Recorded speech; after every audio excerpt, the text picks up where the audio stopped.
स्वागत है आपका इस नए वीडियो में। और आज जानेंगे बिल गेट्स के बारे में।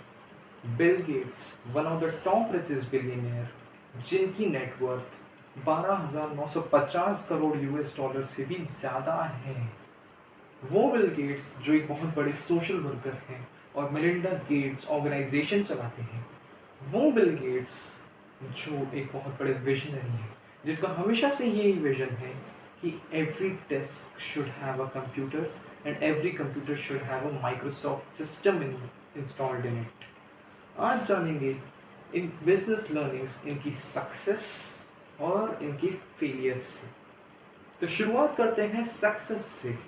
सबसे पहले, be a smart worker not a hard worker. Bill Gates ना बचपन से बहुत ज़्यादा ही स्मार्ट वर्किंग रहे हैं। वो कहते हैं कि अगर आप इंटेलिजेंट हो तो कोई बड़ी बात नहीं है, लेकिन अगर आप इंटेलिजेंस को यूज़ करना जानते हो तो आपके हाथ में सक्सेस ज़रूर आएगी। बिल गेट्स हमेशा से ही बहुत स्मार्ट वर्कर हैं। उनमें ना एक कॉम्बिनेशन दिखता है, एक हार्ड वर्कर का और एक ब्रेन पावर एनालिस्ट का।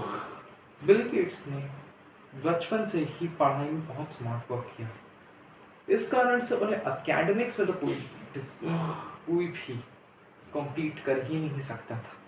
बिल गेट्स ने अपने दोस्त पॉल एलन के साथ मिलकर, देखिए पॉल एलन एक ऐसी शख्सियत है जिनके साथ मिलकर बिल गेट्स ने माइक्रोसॉफ्ट को इस्टेब्लिश किया था। उनके साथ मिलकर वो हमेशा कोडिंग करते थे और अपने कोड को एज सिंपल रखने की कोशिश करते थे जितना हो सकता था।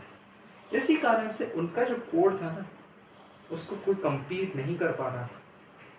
यही बात रहती है एक हार्ड वर्कर और एक स्मार्ट वर्कर के बीच में। देखिए मेहनत सब करते हैं, लेकिन विनर हमेशा स्मार्ट वर्क करता है। एक और बात आती है कि अगर आपको अपने बिजनेस में ग्रो करना है तो याद रखिए, आज हार्ड वर्क एसेंशियल नहीं है उतना जितना स्मार्ट वर्क है। केवल हार्ड वर्क ही काफ़ी नहीं है, स्मार्ट वर्क का होना भी ज़रूरी है। Point number 2, converting opportunities into milestones of success. देखिए लाइफ जो है ना, आपको बहुत मौके देती है, पर यह है कि आप उस मौके को समझ के उसको अप्लाई नहीं कर पाते, उसका पूरा फ़ायदा नहीं उठा पाते। लेकिन बिल गेट्स ने फ़ायदा बिल्कुल उठाया था। 1975 में IBM ने सबसे पहले अपना पर्सनल कंप्यूटर लॉन्च किया था। अब उस टाइम पर्सनल कंप्यूटर एक बहुत बड़ी हाइप पे गया था, पर इसमें भी एक दिक्कत आई थी। दिक्कत ये थी कि उस पर्सनल कंप्यूटर के लिए IBM के पास सॉफ्टवेयर नहीं था।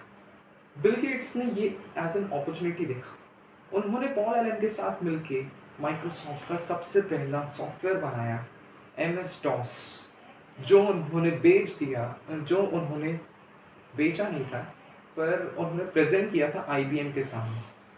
यहाँ पे सॉफ्टवेयर बनाना इतना इजी नहीं था, पर बिल गेट्स ने इसको भी एज एन अपॉर्चुनिटी ग्रैब किया और उसका पूरा यूटिलाइजेशन किया।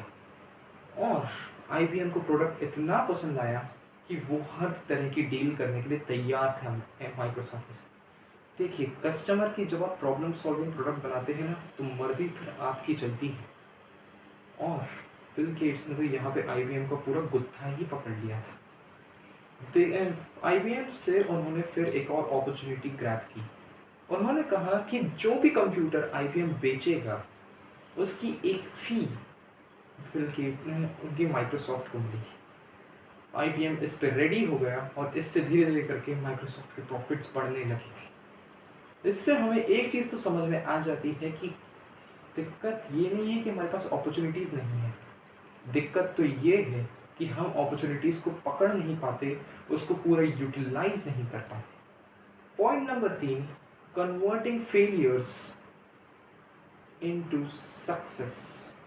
देखिए ऐसा नहीं है कि बिल गेट्स बिल्कुल सक्सेस पे ही चढ़ के आए थे, उन्हें फेलियर्स का भी बहुत बार सामना करना पड़ा था।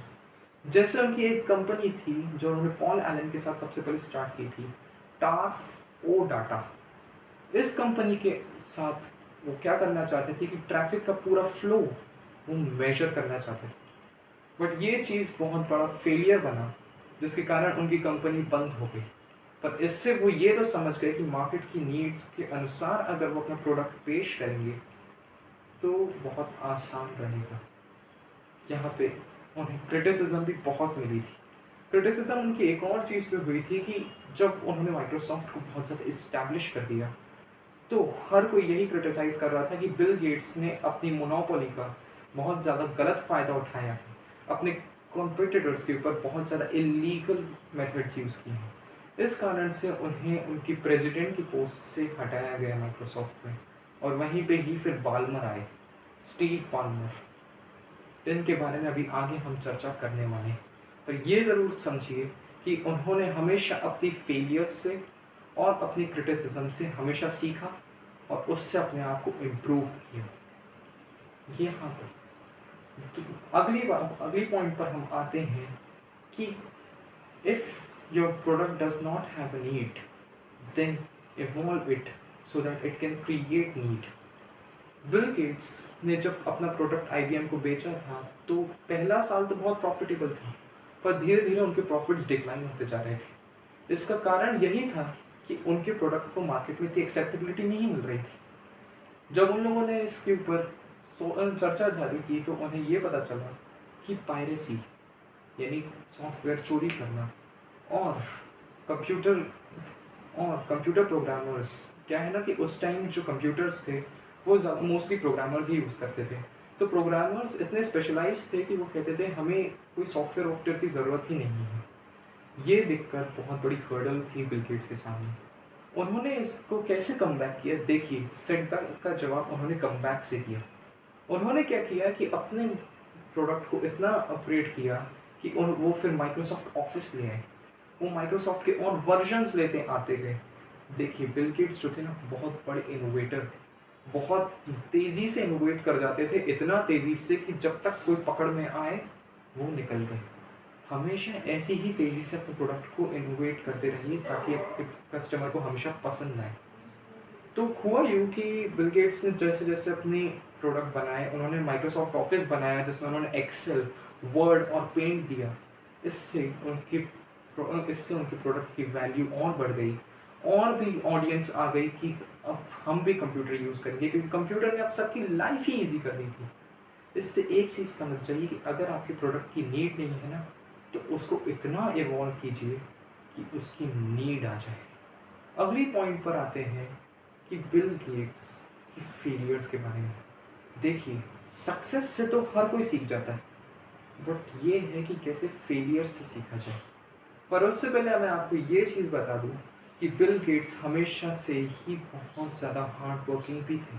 मीन्स वो अपने काम के ऊपर पूरी तरह से फोकस्ड रहते थे। वो हमेशा से एक बहुत बड़े विजनरी थे, और उन्होंने यही विजन देखा था कि every desk should have a computer and every computer should have a Microsoft system installed in it. बहुत बड़े सोशल वर्कर थे और बहुत अच्छी टीम उन्होंने बनाई थी। देखिए, वो कहते हैं कि अगर आपको सक्सेस पानी है तो 5 चीज़ों से आपको करना पड़ेगा। सबसे पहले बी अ फास्ट इनोवेटर। दूसरा, अपने टाइम की वैल्यू समझो। तीसरा, कि अपने मौक़ों को हमेशा साथ में लेके चलें। चौथा, कि हमेशा अपने काम के ऊपर पूरी तरह से फ़ोकस्ड रहो। इससे आपको सक्सेस मिलेगी ही मिलेगी। बट अब हम जानेंगे बिल गेट्स के कुछ फेलियर्स से। क्या है ना, सक्सेस से जितना सीखना ईज़ी है, उससे ज़्यादा इम्पॉर्टेंट है कि हम फेलियर से सीखें। अभी तक अगर आपने हमारे यूट्यूब चैनल को सब्सक्राइब नहीं किया है, तो कर दीजिए और कमेंट्स में बताइए कि नेक्स्ट किसके ऊपर लिखें चाहिए केस स्टडी। तब तक हम आगे बढ़ते हैं। अब बात करेंगे बिल गेट्स के फेलियर्स के बारे में।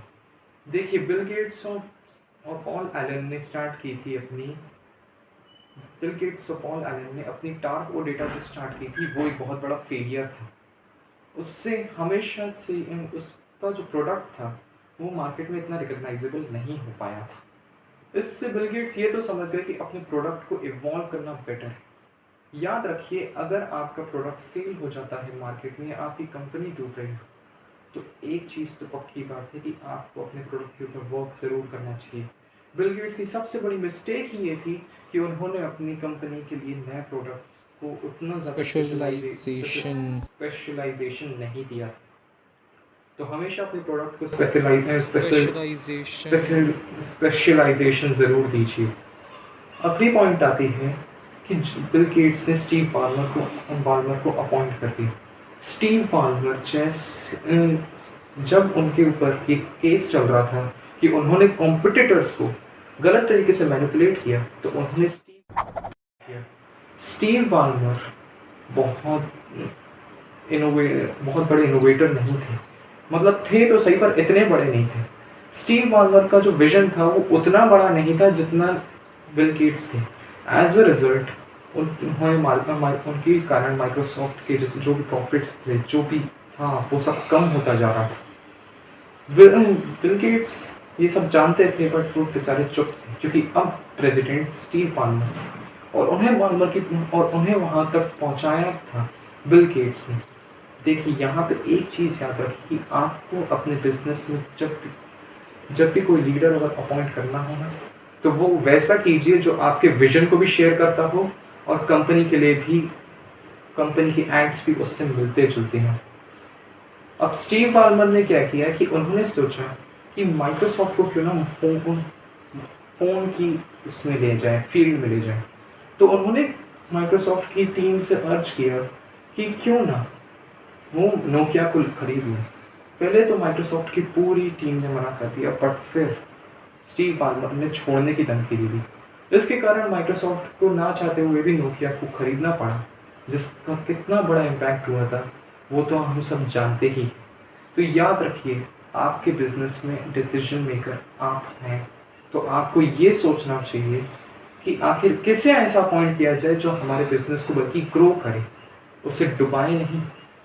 तो हमेशा ऐसे को ही अपना बिजनेस लीडर चुनिए। पॉल बाल्मर ने पूरी तरह से माइक्रोसॉफ्ट का पूरा सिस्टम डिस्टर्ब कर दिया था। बिल गेट्स, उनके अंडर में कभी भी एम्प्लॉयज़ को अनसेफ या इनसिक्योर फील नहीं हुआ था दूसरे एम्प्लॉय के चलते। पर जब पॉल बाल्मर आए, तो वहाँ पे as a system of politics शुरू हो गया था उनकी कंपनी में, जो कि एक बहुत नेगेटिव साइन था। तो याद रखिए, अपनी कंपनी को अगर इंक्रीज करना है तो बहुत अच्छा डिसीजन मेकर होना चाहिए। अब कंक्लूजन की बात करें तो बिल गेट्स ओवरऑल एक बहुत बड़े इनोवेटर थे। उनके कारण आज हर जगह कंप्यूटर इतना फैला हुआ है।